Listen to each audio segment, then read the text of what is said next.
Bonjour à toutes et à tous, ou rebonjour. Pour démarrer cette table ronde intitulée Livre audio et politique publique, nous allons partir d'un constat. Comme nous l'avons vu ce matin, le livre audio a vu son poids et sa visibilité se renforcer considérablement. Pour la première fois de son histoire, il est en passe de devenir un enjeu véritable pour les institutions culturelles et politiques. Alors que la lecture a été décrétée grande cause nationale par le président de la République, la place particulière qu'occupe le livre audio dans la relation à la lecture et dans l'écosystème de l'audio devrait encore se réaffirmer.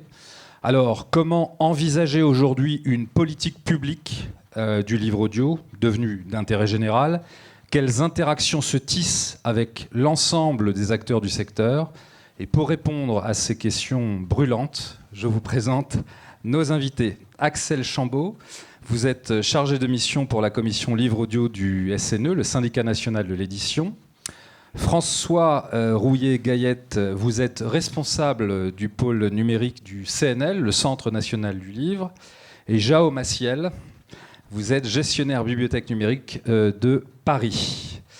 Alors on va commencer avec vous, François Rouillet-Gaillette, notamment en revenant sur une annonce importante datant de cet été et concernant une aide à la création et au développement du livre audio, qualifiée de dispositif expérimental. Alors on va revenir un petit peu là-dessus, et à la fois sur cette dimension expérimentale et puis sur cette aide. Merci à vous.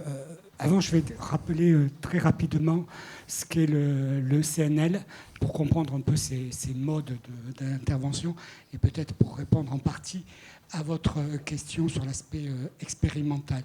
Le Centre national du livre est une, entre parenthèses, vieille dame. Il a été créé en 1946. Il a été créé d'ailleurs avant le ministère de la Culture qui, lui, a été créé en 1959 par De Gaulle pour son génial ami qui était André Malraux. Et en fait, depuis 1946, les évolutions des missions du Centre national du livre ont été relativement fortes. Au départ, on s'intéressait principalement en fait, à la question des auteurs et des éditeurs.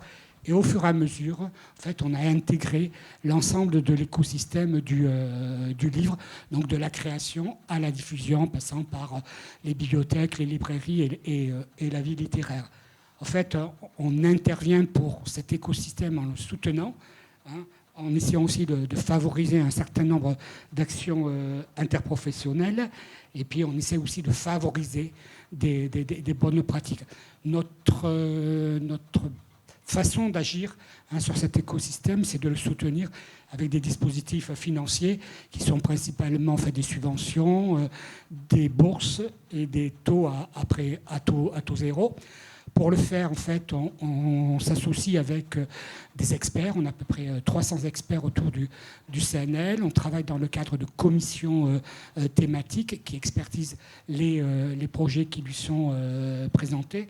On a un niveau d'intervention à peu près de 25 à 30 millions d'euros sur la chaîne du livre, sauf l'année dernière, puisque dans le cadre particulier de 2020, on a eu un budget d'intervention qui est monté à plus de 40 millions d'euros avec les dispositifs de droit commun, mais aussi le plan de relance et le plan d'urgence. Mais sinon, on est à peu près à ce stade-là, cet étage-là, un peu moins de 30 millions d'euros. Et comme vous le savez, puisqu'on en a parlé ce matin, on a en fait cet établissement public qui est dirigé donc, par Régina Tchando, qui a pris la présidence il y a à peu près un an, au mois de novembre l'année dernière. C'est la 36e présidente du CNL, mais c'est la deuxième femme qui occupe cette fonction au niveau du CNL. L'évolution des dispositifs du CNL et des missions, elle est continuelle. Et par exemple, en 2008, on a intégré la dimension numérique au sein du CNL avec des aides pour les éditeurs pour numériser leur collection, des aides pour les entrepôts numériques, pour les plateformes de diffusion numérique. Voilà, on a fait tout un travail comme ça pendant une dizaine d'années et on a décidé en 2019, parce qu'on le fait régulièrement au niveau du CNL, de faire en fait ce qu'on appelle une évaluation de nos dispositifs un audit pour savoir si on avait atteint nos objectifs. Donc on a mené ce travail en 2019 et on a en fait rendu compte de ce travail-là au conseil d'administration de 2020 dans une période très, très, très particulière qui était la crise sanitaire. Dans le cadre de cette évaluation, on s'est rendu compte qu'effectivement, on avait à peu près atteint nos objectifs. Simplement, en fait, on a changé de paradigme, puisqu'en fait, on s'était intéressé au livre numérique. Et en fait, le nouveau paradigme du CNL, c'est le numérique au service du livre. Et donc, à partir de ce moment-là, on a revu l'ensemble de nos dispositifs. Et dans ce travail, à la fois donc, d'évaluation qualitative et quantitative, la question du livre audio est apparue. Voilà, elle a été évoquée à de nombreuses reprises. Et donc, on a posé à ce moment-là un premier jalon. La crise sanitaire est arrivée là-dessus et on a tous constaté en fait une augmentation du chiffre d'affaires du livre audio, à la fois donc des ventes de livres audio, mais aussi de l'usage du livre audio. Donc on avait comme ça un deuxième marqueur. Et puis l'arrivée de Régine Tchando et le lien qu'on peut faire avec la grande cause nationale, c'est de se dire que Régine Tchando venait du monde de l'audiovisuel, d'Arte et du CNC, et elle a posé tout de suite, je me souviens que la première fois où je l'ai vue, elle m'a dit mais on fait rien sur le livre audio. Alors, elle nous a posé en fait la troisième paradigme de nous dire il faudrait peut-être s'intéresser au livre audio. Et je fais le lien avec la dénomination du centre. Je dis mais nous, on est au Centre national du livre. On n'est pas au Centre national du livre audio. On avait fait quelques accompagnements d'éditeurs sur des questions de livre audio. Et puis, on avait constaté qu'on intervenait sur des choses qu'on ne connaissait pas au niveau du CNL, sur des comédiens, des musiciens, des heures de studio, sur la lecture. Et en fait, la présidente du Centre national du livre, toujours en lien avec cette grande cause nationale, s'est dit qu'il fallait s'intéresser aussi à la question de la lecture. Et peut-être que d'ici quelque temps, le Centre national du livre va devenir le Centre national du livre et de la lecture. Et je fais le lien aussi avec ce qu'on nous disait ce matin sur l'intervention de la présidente lors de la foire du livre à Brive, l'idée d'en fait de sortir du livre.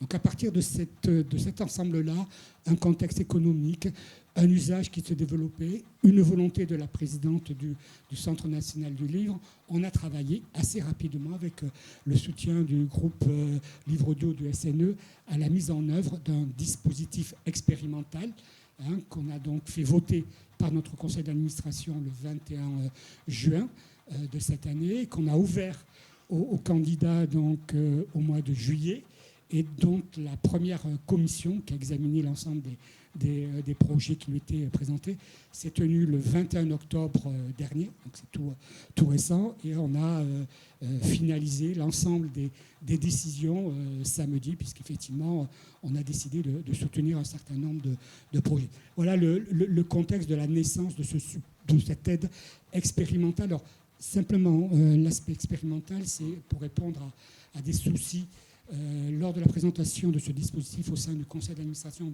du CNL. Certains s'étaient émus de la mise en œuvre de ce nouveau dispositif.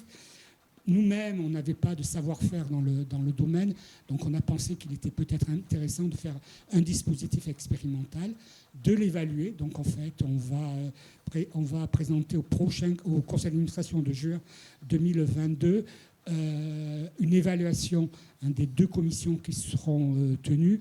Et on verra si effectivement on pérennise de manière forte ce dispositif. Donc, je parlerai tout à l'heure un peu de cette première commission, de ce qu'on a pu en retirer comme enseignement et des problématiques. Simplement, je peux vous dire, sans faire durer le suspense, que c'est une commission qui a examiné 15 dossiers, qui en a retenu 12 et qui a accordé quand même un niveau d'aide relativement important, puisque c'est 270 000 € qu'on a engagés dans le cadre de ces 12 projets qu'on a retenus. Très bien, merci beaucoup. Et en plus, vous me facilitez les transitions, puisque nous avons... voilà, mais peut-être une petite précision sur le parcours de Ginette Chandeau, présidente du CNL, qui est aussi passée par la Direction générale de la création artistique, la DGCA. Et je pense qu'une vision dans laquelle on considère que le livre audio, c'est aussi un écosystème dans lequel des artistes divers et variés interagissent et interviennent, a peut-être aussi eu un impact sur sa réflexion. Merci pour la transition, puisqu'effectivement, Axel, je l'ai dit tout à l'heure, vous êtes chargé de mission pour la commission livre audio du SNE. Et on peut peut-être commencer par la présenter, cette commission, parce que il s'est passé beaucoup de choses depuis sa création. Tambour battant, ça a été assez actif. Alors peut-être les grandes missions et les grandes réalisations. Alors le SNE déjà, un peu d'histoire également. Oui. C'est un très vieux monsieur, le syndicat national de l'édition, puisque lui, il a été créé en 1872. Et c'est un syndicat, il a le statut de syndicat patronal, donc ça veut dire qu'il est là pour défendre les professionnels du secteur et faire du lobbying pour défendre l'intérêt des éditeurs, les intérêts des éditeurs. Il a fallu attendre 2015 pour voir la création de la commission livre audio. Donc la commission a été créée en 2015. Elle regroupait à l'époque une dizaine déjà d'éditeurs. Et elle a été mise en place parce que, en fait, on constatait qu'il y avait que le livre audio était à part et qu'il n'était pas défendu correctement dans les autres commissions. On en parlait peut-être un peu dans le groupe jeunesse, mais il y avait toute la partie numérique qui n'était pas regardée, et donc les éditeurs avaient des problèmes particuliers, des problématiques particulières, et donc il a été décidé de créer cette commission. Cette commission, elle a pour objet la défense des intérêts des éditeurs de livres audio et de promouvoir leurs intérêts. Alors, je dirais l'intérêt pour la lecture, mais on ne s'occupe pas de tout ce qui est événementiel. Au SNE, on est plus sur la partie fond de dossier, défendre les intérêts, les grands principes de la lecture, mais pas par l'événementiel. On laisse au Festival Vox le soin de le faire, et il le fait très bien. Sur les gros dossiers, qu'on a pu voir au SNE, ça a été, alors après plusieurs années de discussion, le premier qui a abouti, c'est celui sur la TVA. Puisque en 2018, on a obtenu que s'applique pour le livre audio un taux de TVA réduit. Donc ça a été une grosse avancée. Des discussions qui sont toujours en cours et qui font qu'il y a beaucoup d'échanges entre les patrons du SNE, mais on n'arrive pas encore à aboutir. C'est sur le prix unique du livre, puisque vous savez que le livre audio n'est pas soumis au prix unique du livre, ce qui peut poser quelques difficultés sur certains de nos dossiers et la défense de certains droits. On œuvre petit à petit, on essaye de faire un peu changer et bouger les choses. Dans nos alliés, on a quand même on a le CNL, on a le ministère de la Culture qui nous soutient dans nos actions, mais bon, derrière, il y a encore pas mal de pédagogie à avoir. Pourquoi ? Parce que c'est un marché qui a beaucoup évolué, mais qui se structure encore. Et il y a beaucoup d'écarts entre les éditeurs, des éditeurs de livres audio. On a des très gros éditeurs, on a des petits éditeurs, on a des éditeurs qui vont faire du numérique, on a des éditeurs qui sont encore sur le livre audio physique. Et donc, tout ça, il faut arriver à le concilier. Et ce qui nous pose également difficulté, c'est qu'on n'a pas vraiment de définition du livre audio. Ça, c'est un petit souci qu'on a. On a une définition fiscale qui nous a permis donc d'avoir la TVA à taux réduit, mais on n'a pas de définition juridique qui fait que on navigue dans entre plusieurs droits. parce que le livre audio est considéré comme un phonogramme, ce qui fait que par certains côtés, ça le rattache à la musique et par d'autres côtés, ça le rattache au livre. Donc on est entre ces deux secteurs et finalement on construit encore les règles qui s'appliquent au livre audio.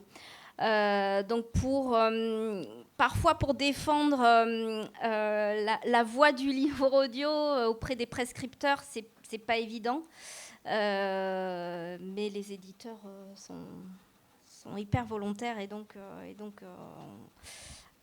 voilà, j'espère qu'on va aboutir rapidement à des choses beaucoup plus concrètes. Et il y a peut-être aussi une possibilité de le définir autrement qu'avec ce critère-là, parce que c'est beaucoup de choses, le livre audio, effectivement. On le voit, on en a parlé ce matin, avec le repositionnement par rapport à d'autres formes audio. Au podcast. Oui, d'autant qu'il y a eu une étude, ils ont dû en parler ce matin, j'imagine, l'étude qui a été rendue par...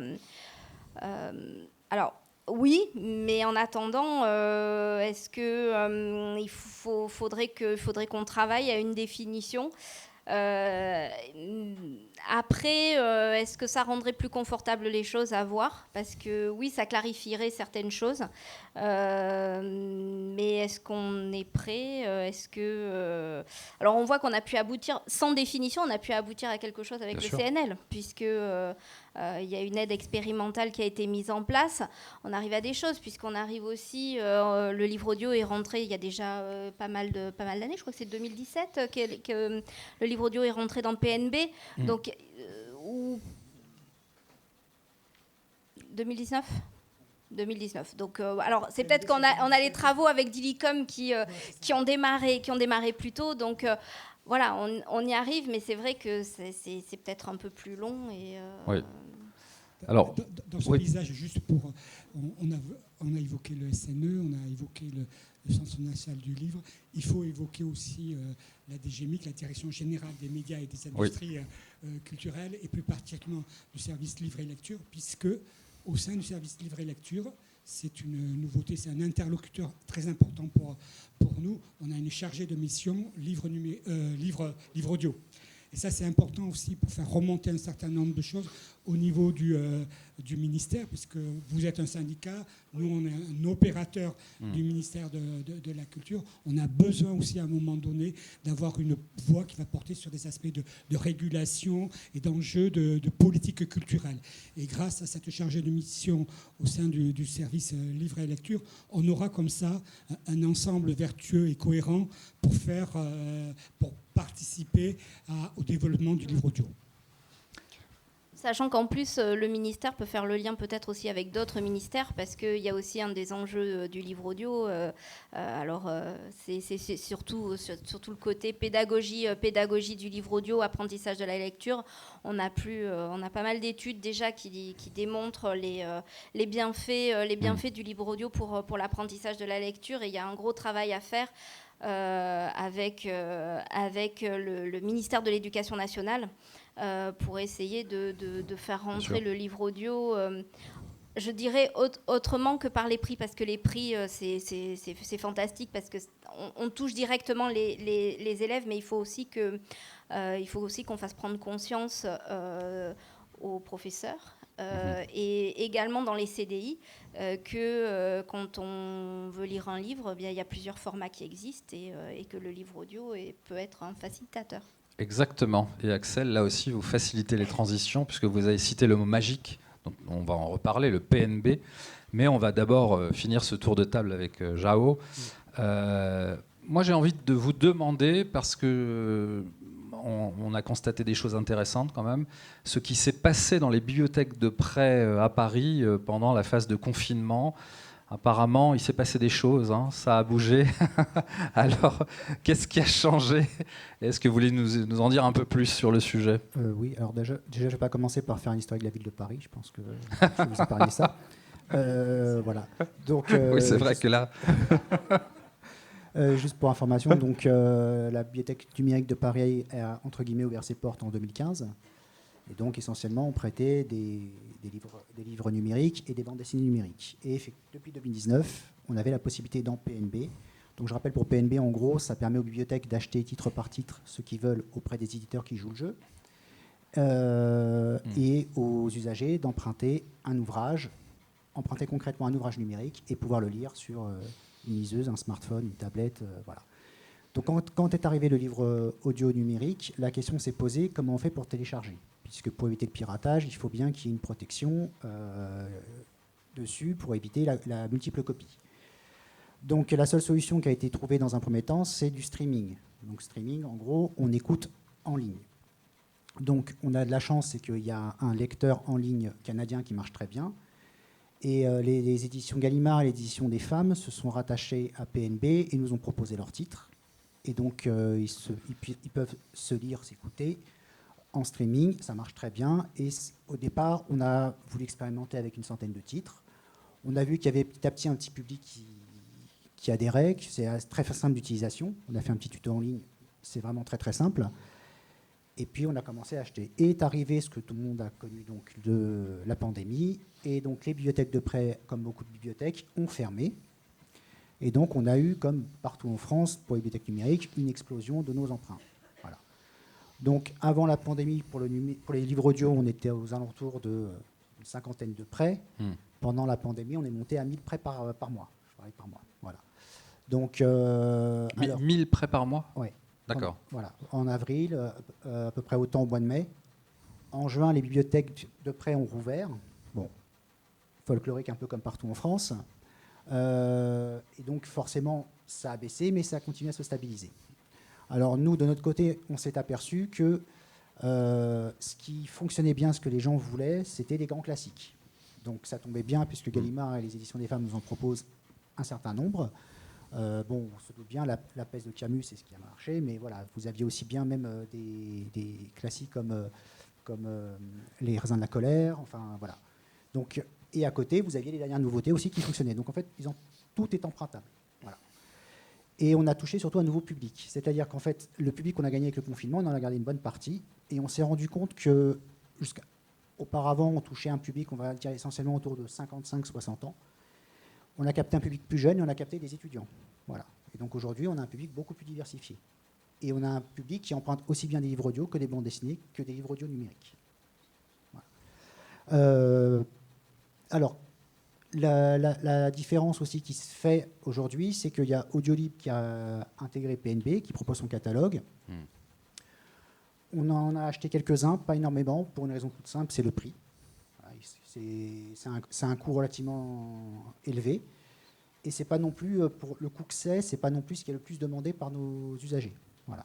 On voit bien qu'ils veulent bien de la nouveauté, forcément. Hein, si on met un concours, que ce soit un livre audio numérique, il va sortir. Mais quand on met un classique, ou quand on met même un auteur, vous mettez Stephen King par exemple, c'est pas non plus ce qui va être le plus demandé. Voilà. Les gens veulent la littérature française, ils veulent des classiques. Donc, nous, on s'est dit, on va pérenniser un petit peu le livre audio numérique. Et pour ce faire, comme on était en renégociation de marché auprès d'un libraire du livre numérique, on a créé un marché du livre audio numérique. Concrètement, du coup, il y a un libraire qui a le marché et on doit acheter pour 10 000 € minimum par an, pendant 4 ans, pour des livres audio. Voilà. Donc, on a décidé de consacrer par rapport à notre budget, un budget dédié à ça. Voilà. Que vous dire d'autre de concret ? En fait, la question qu'on se pose, en fait, c'est qu'est-ce que les gens attendent de nous en numérique. Voilà, parce qu'on ne connaît pas ce public. C'est le même public qu'il y a pour les livres numériques que les livres audio. Donc, on voudrait le cibler un peu plus. Donc, moi, j'ai les retours de certains collègues qui sont sur le terrain et qui en parlent avec leurs usagers. Moi, je pense que l'idée, ça pourrait être aussi, pourquoi pas, de faire comme un questionnaire en ligne pour voir concrètement, voilà. On en avait discuté avant le confinement un moment. Bon, depuis, c'est resté en stand-by. Pourquoi pas, ça pourrait être en 2022, au moment où on va se lancer dans une vraie politique documentaire. Axel, vous voulez réagir ? Juste une petite chose, ça explique ce que Jao nous a dit, les 78% de hausse indiqués par Dilicom, l'opérateur du système PNB. Donc ça veut dire que ça a été colossal ce qui s'est passé. C'est pour ça que je vous posais la question, effectivement. Oui, on s'est bien amusé pendant le confinement. Oui, j'ai l'impression, oui. Ce sont des chiffres très intéressants et qui sont utiles pour les éditeurs. Et c'est vrai qu'une enquête, on est preneur de toutes les enquêtes qui peuvent servir le livre audio. Alors peut-être qu'avec aujourd'hui, on n'est pas à 1000 prêts par mois, hein. On est redescendu à non. 400, 450. Voilà. Non, mais ne serait-ce que sur l'usage et quelles sont les attentes des lecteurs, parce que c'est ça peut après derrière orienter ce que vont faire et ce que vont proposer les éditeurs. Il y a une nouveauté intéressante aussi, c'est que depuis environ un mois, il est enfin possible techniquement de télécharger son livre audio dans pour PNB, hein, dans l'application Baobab qui est gérée par Dilicom. Voilà. J'ai fait un test, ça fonctionne. Ça fonctionne. Voilà. Il y a des petites améliorations à apporter pour le confort de lecture, mais voilà, c'est un premier pas. Déjà, le plus dur est fait. Alors, avec nous, ça ne marchera pas dans PNB, mais à l'étranger, Aldico aussi a fait le pas. Voilà, aux États-Unis, au Canada, les gens peuvent télécharger leur livre audio et voilà, quand ils empruntent un livre audio numérique en bibliothèque, ils peuvent le télécharger dans l'application Aldico. Voilà. Donc, voilà. Oui, justement, il y a une dimension aussi qui est très importante, qui est un élément de contexte. Là, vous parliez d'autres pays, mais justement, revenons sur le cas de la France et de ses politiques publiques. On évoque le contexte grande cause nationale, la lecture grande cause nationale. Est-ce que ça n'est pas une chance historique pour le livre audio ? Est-ce que c'est au-delà de ce qu'on pourrait considérer, ou que certains considèrent d'ailleurs parfois comme un effet d'annonce, est-ce que potentiellement on n'a pas une révolution une révolution copernicienne qui pourrait se mettre en place, quelque chose d'un peu historique ? Est-ce que pour le livre audio, ça peut avoir un impact sur la relation à la lecture que j'évoquais tout à l'heure ? C'est le pressentiment de la présidente du Centre national du livre. J'ai cru comprendre. C'est son intuition, c'est celle qu'elle va porter, et qu'elle va porter avec un grand dynamisme et une grande volonté. Mais je pense que ce matin, on a parlé aussi d'hybridation. On a évoqué ce terme-là. On a aussi évoqué l'idée qu'il fallait sortir des préjugés. C'est vrai. Je pense que le Centre national du livre a besoin aussi de sortir de ses préjugés. Je veux dire par là qu'en fait, on avait des habitudes de travail qui étaient liées à ce qu'était cette industrie si particulière qu'est le livre, qui a été un peu figée au XIXe siècle. Donc nous, on parle à des auteurs, on parle à des éditeurs, on parle à des libraires, on parle à des salons du livre. Depuis 2008, on commence à parler avec des SS2I, avec des gens qui font de la numérisation, de l'ossérisation. On parle avec des gens qui sont des acteurs qu'on ne connaissait pas très bien dans ce qu'était la chaîne du livre, et que maintenant on appelle plutôt l'écosystème du livre. En fait, pour le livre audio, c'est la même chose. Quand on a reçu ces dossiers-là, donc à partir de septembre, ma première réaction, ça a été de me dire, mais il n'y a pas de création, il n'y a pas d'auteur, il n'y a pas de libraire, qu'est-ce qu'on va faire avec tout ça ? Et c'est effectivement, je pense qu'il va falloir effectivement qu'on fasse notre révolution par rapport à ça, parce qu'on avait des grilles de lecture, des grilles d'approche qui étaient très liées à cette industrie du livre si particulière, au fait que, par exemple, il y avait une espèce de chronologie. Voilà, on passait de l'un à l'autre, du livre grand format au livre de poche, ainsi de suite. Il y avait une espèce d'ordre qui n'a plus de raison d'être. On l'avait déjà un peu vu dans le livre numérique, mais dans le livre audio, on le voit très, très, très fortement. Et que quand j'ai évoqué la question de l'hybridation, c'est que moi, je me disais, quand j'ai reçu ces dossiers-là en septembre, j'ai dit, mais que fait le Centre national du livre à aider des heures d'enregistrement dans des studios, à aider un musicien, ainsi de suite. Je pense qu'en fait, il faut vraiment, je me suis vraiment rendu compte, dépasser ça.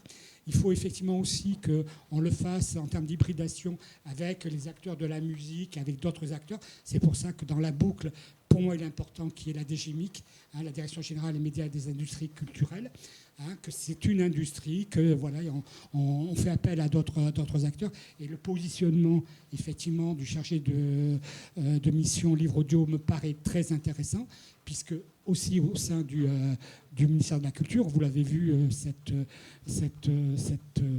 été, on a mis en place un appel à projet pour les podcasts. Et quand j'ai travaillé avec Régina Tchando la semaine dernière sur la commission numérique, je lui ai présenté un peu, puisque la commission émet un avis.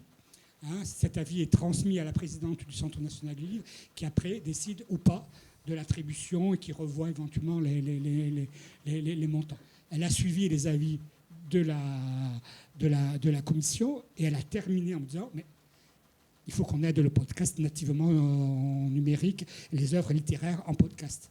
Ça a été sa conclusion. Donc, ce matin, on l'a abordé, cette question livre audio, podcast. C'est une réflexion qu'on a au niveau du ministère de la Culture, puisqu'il y a un appel à projet qui a été lancé et que nous aussi, on va se poser cette question-là. Alors, c'est une échéance historique.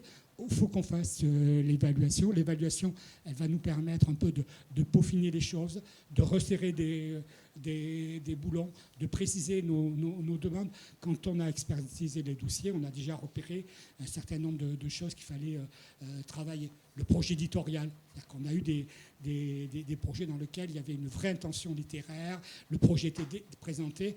On en a certains où c'était en 2 lignes. Donc on a besoin quand même d'avoir une approche éditoriale. Il y a des questions qui sont liées au droit, la question des contrats, ainsi de suite, la juste rémunération de l'ensemble des acteurs, des comédiens et des musiciens. Et dans certains dossiers, on peut se poser des questions. Donc on a des aspects très, très juridiques à regarder. Et puis, il y a une dernière interrogation, mais qui est aussi liée à l'histoire du CNL et à la façon dont on est construit, c'est la question de la distribution. Puisque pour nous, dans l'univers du livre papier, elle est simple. Elle est simple, on la repère. Et là, on a été confronté à des silos, des entrepôts, des plateformes qui sont quasiment propriétaires, c'est-à-dire qu'on ne peut acheter des œuvres que dans cette plateforme-là, alors que nous, on souhaite que les livres audio qu'on va soutenir, ils puissent être diffusés sur l'ensemble des plateformes, ils puissent être accessibles via PNB. Donc là aussi, on a un chantier à mener pour regarder un peu tout ça. Et on s'en est rendu compte d'autant plus qu'en fait, dans les gens qui nous ont présenté les projets, on a des éditeurs, certes, majoritaires, certes, mais en fait, on a aussi des producteurs qui viennent de l'audiovisuel et qui ont une ligne qui va plutôt vers la musique, vers des plateformes un peu de ce type-là. Donc en fait, il y a un chantier passionnant à mener pour recadrer un peu les choses, serrer les boulons et être clair dans notre demande, puisqu'à ce stade, au niveau des dispositifs, sur les critères d'éligibilité et ainsi de suite, on a été large parce qu'on savait qu'on avait cette phase d'expérimentation. Oui, Axel. Et juste peut-être pour faire le lien, je trouve que ce matin, alors je ne sais pas si tout le monde était là ce matin, mais là, c'est vrai que ce qui était très frappant, c'est le grand décloisonnement. C'est-à-dire que là, on ouvre un peu tout. Là, voilà. Et ça, c'est quand même un aspect. Je me souviens d'échanges qu'on a pu avoir précédemment et même il y a quelques temps. C'est nouveau, cette ouverture. Alors, qu'est-ce qu'elle vous inspire, Axel, cette hybridation, ou peut-être plus largement ce qu'on vient d'évoquer, parce qu'on est vraiment dans un changement de paradigme. La commission va avoir beaucoup de travail. Oui, c'est sûr. Et tant mieux.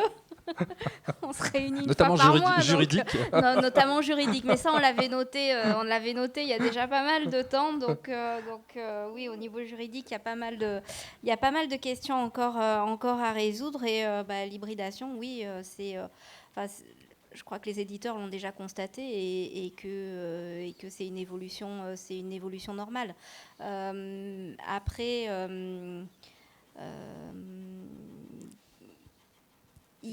l'enjeu de tout ça, Axel, c'est qu'il n'y ait pas de perte de valeur. Oui. Et c'est pour ça qu'on est tous les uns les autres attentifs à cette question-là, qu'il y ait une régulation pour qu'à un moment donné, l'ensemble des acteurs soient justement rémunérés pour le travail qu'ils produisent.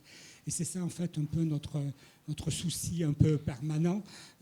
C'est pour ça que nous, on veut que ça soit interopérable. On a des exigences sur des formats, sur des normes, ainsi de suite, qui permettent effectivement que ça soit diffusé sur l'ensemble des plateformes de distribution de livres.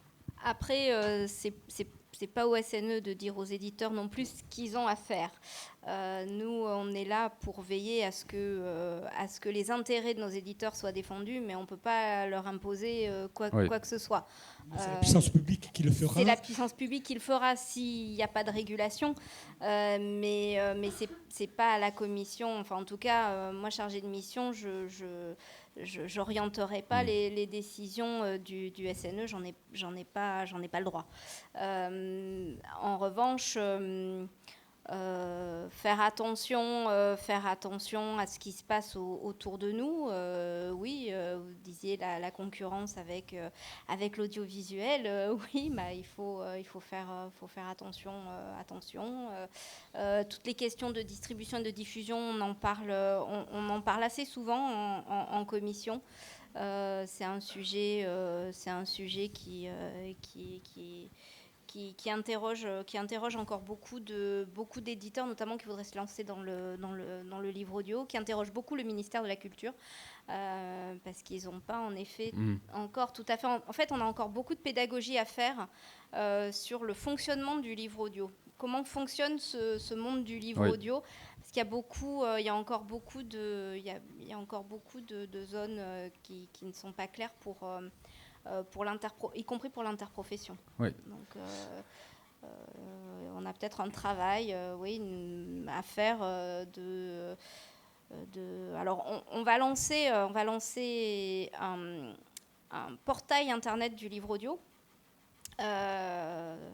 On a commencé à travailler dessus. Alors, le portail internet du livre audio, qu'est-ce que ça va être ? Ça va être un catalogue, la réunion des catalogues des éditeurs de livres audio adhérents du SNE. Et au-delà, ça va être aussi une foire aux questions pour expliquer le livre audio, ce que c'est, la pédagogie du livre audio. Enfin, on va essayer de faire des fiches un peu thématiques. Ça va être l'actualité du livre audio, des éditeurs. On espère que ce portail verra le jour en 2022. C'est prévu comme tel.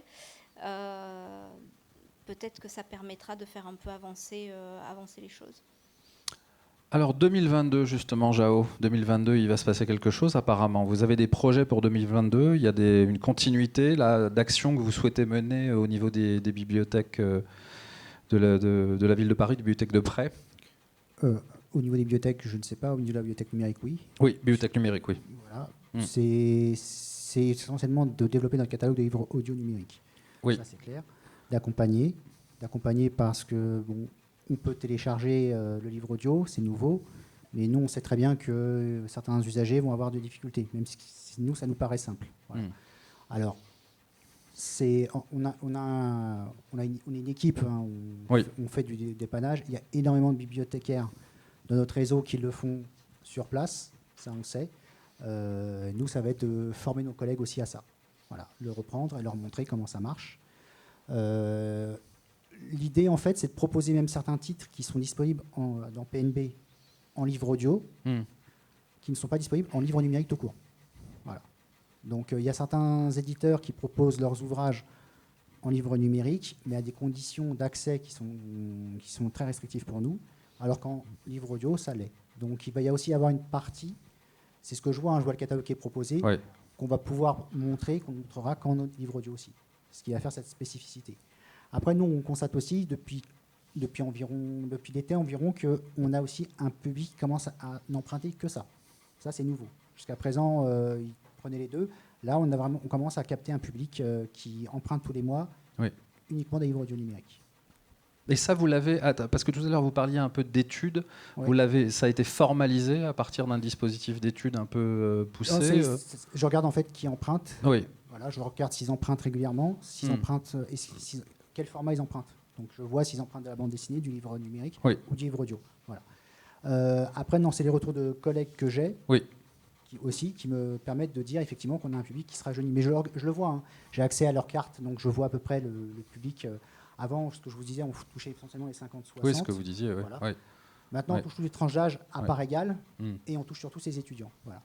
Les retours aussi que j'ai, et ça c'est une avancée par rapport au téléchargement, ce qui frustre les gens en streaming au départ, c'est forcément il faut une connexion, oui. Même s'il y a un cache, il suffit de ne plus être connecté à un moment et puis on perd le fil. Il y a un changement de chapitre, il y a un petit temps de latence. Donc voilà. Avec le téléchargement, ça ne va plus être le cas. Et puis c'est nouveau, on pourra le mettre sur son smartphone, l'écouter en voiture. Ça, voilà, c'est l'avancée. Moi, ce qui me fait sourire, c'est que les retours que j'ai, c'est que le public est là depuis le début. Il y a beaucoup de gens. Alors, est-ce que c'est l'effet confinement? Je ne sais pas, mais qui écoutent, c'est ce que disent mes collègues, qui écoutent leur livre audio numérique en cuisinant. Voilà. Eh oui. Voilà. Bon. Donc, voilà. Donc, moi, ce que j'aimerais faire, oui, c'est effectivement comme un questionnaire. Voilà, quelles sont les habitudes et qu'est-ce que vous attendez. Voilà. Donc, Et en fait, puisque vous parliez des projets 2022, puisque Axel est en face de moi, donc j'ai évoqué le dispositif expérimental. Il faut savoir aussi que l'enquête qu'on avait menée avec le SNE de 2017 va être mise à jour. On refait une enquête pour le printemps-été prochain.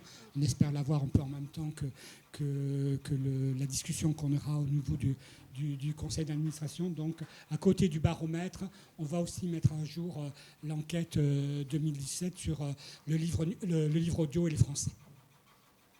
Alors, on a beaucoup parlé, ministère de la Culture, des GEMIC, on a évoqué évidemment cet axe-là, mais Axel, vous avez évoqué l'éducation, et le ministère de l'Éducation nationale, et ça c'est aussi un enjeu majeur, et ça pose aussi, et c'est peut-être là-dessus qu'on va terminer cette rencontre, ça pose quand même la question de l'accessibilité, vous parliez aussi de pédagogie, mais alors ça une pédagogie pour tout le monde, mais finalement cette dimension-là, comment la stimuler un petit peu, cette dimension plus éducation nationale, qui est un gros chantier. Alors, et qui fait partie de notre oui. intitulé politique publique, puisqu'on a beaucoup parlé, effectivement, au ministère de la Culture. Alors, il y a les actions, comme on disait, tous les prix qui existent, forcément, sont à développer parce que ça commence par ça.